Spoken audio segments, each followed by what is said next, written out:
Okay, everybody, we're back in the greenhouse this morning, and the we part is Furballers with me this morning, Mr. Rufus. Okay, here's what I decided. I have 4 of the 10-gallon pots that have been cleaned out of detritus, various leftover tomato bits. Those are all pots that have been used for tomatoes for at least the last year, maybe longer. And this, which is a giant pot that it was used for a combination of odd bits and pieces, but a lot of it was tomato or other solanum plant family.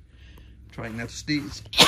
That didn't work. Anyway, so what I have done is I have topped them all off with more new dirt. I have soaked each and every one of them. You'll see that there's water sitting in the saucers. And my goal is to check them a couple of times today, and when that water goes down, I will be increasing the level of water again, because I want to get them to the point where they're pretty hydrated. But I'm trying to avoid, you see that one is just about to the top. I don't want to overflow. I'm trying not to waste water. And I'll be taking out the leftover tomato bits. I've already pulled off a couple of these. I'll be putting up a couple more because I'm going to wash them and fix them. That thing there, by the way, is a CO2 powered mousetrap. We are not sponsored, but these things can be pretty devastating to the little beggars. So we've had very little luck with them with rats.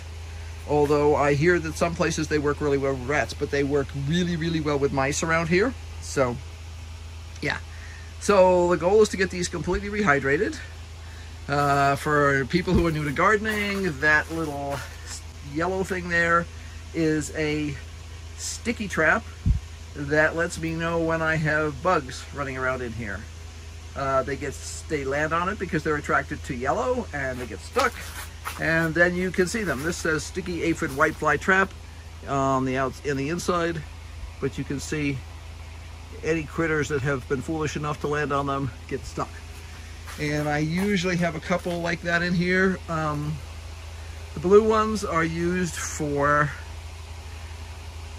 thrips, and the yellow ones I use for most of the rest of the stuff, aphids and whiteflies.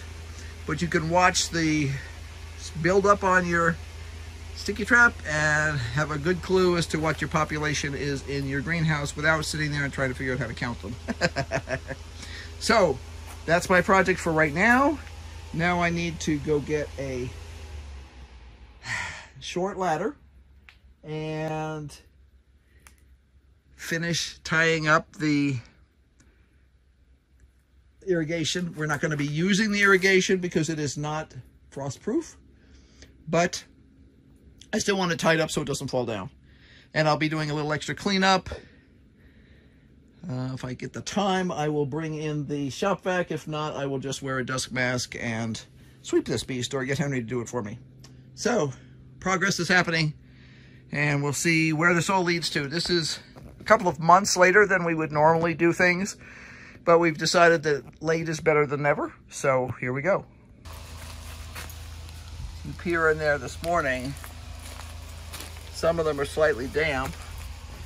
That one has a little bit of water in it, but most of them are empty. This one I think has a little water in it too. Yeah, it does. Which means the water was drawn up into these. And if I did this yesterday, you could see literally puffs of dirt, just dust coming up. So they have reconstituted nicely. Are they perfect? No, there's probably still some dry spots down deep. But the top, which is where I'll be planting to start with, is doing great. So, first thing, this morning is I went through some seeds that I had, and I want to plant some kohlrabi. I have 2 different varieties. I have Tarek by Johnny's Select Seeds, and I have Quick Star by Haas. In general, we have preferred Tarek to Quick Star. But what I'm going to do is I'm going to plant one of these pots of each, and we'll start with that. This down here is going to be spinach, and for that I have hybrid smooth spinach. I used to use something else, and I'm trying to think what the heck it is. At any rate, I'm just going to use this, and we're going to see how it works. This is another Johnny's thing. Yeah, you're jumpy. He says, I am such a patootie today. I am eating everything that I find. I got in trouble for getting into the cat litter box. You can guess what I wanted to eat in there. And if I find a fuzz on the floor, I have to eat it today. It's not that I'm starving to death. It's just that I'm having it's sort of an oral day where I want to put everything in my mouth just like a toddler. So mommy's going to be paying extra attention to me today. I'm now hiding under the table because that's a fun thing to do. He did discover that fairly soon into his journey of coming to visit in the greenhouse. So for the kohlrabi, all I do is I did remember to bring out, I thought I had some tools out here, but I must have brought them into the house at some point. So I will probably pick out anything really big like this. I hate it when they send you large pieces of junk, and there's also a few pieces of leaf and stuff, but I hate the big pieces of wood that comes in your compost sometimes. It's like, really? I don't remember buying wood. I thought I was buying compost or garden soil or whatever the heck. So anyway, I'm just going to smooth that out. And then I'm going to poke holes. I'm trying to remember what the spacing on this was. In my brain, I know how far apart they should be, but I'll see what it officially says. Let's see. It officially says in rows 18 inches apart. Yeah, I totally ignored that. Did I grab the spinach? Yeah, that was the spinach. That's the wrong one. I'm going, wait a minute, that's wrong. Okay. That's why you always double read your things. Just to make sure you're not planting the wrong thing.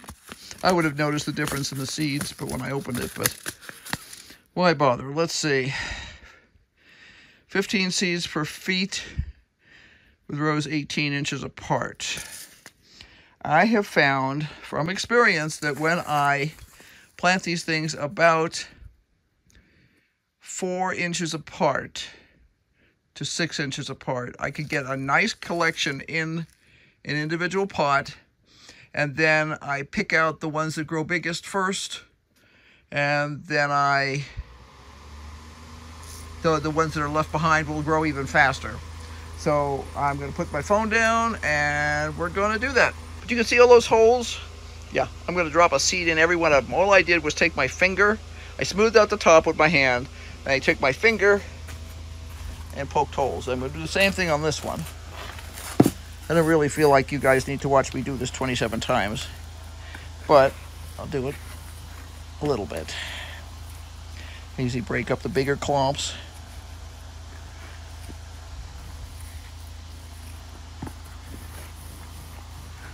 Okay, get a piece of bark out of there. Don't need the bark. It goes in the outside bucket. And I'm literally just going to poke holes like that. This stuff doesn't have to be buried that deeply.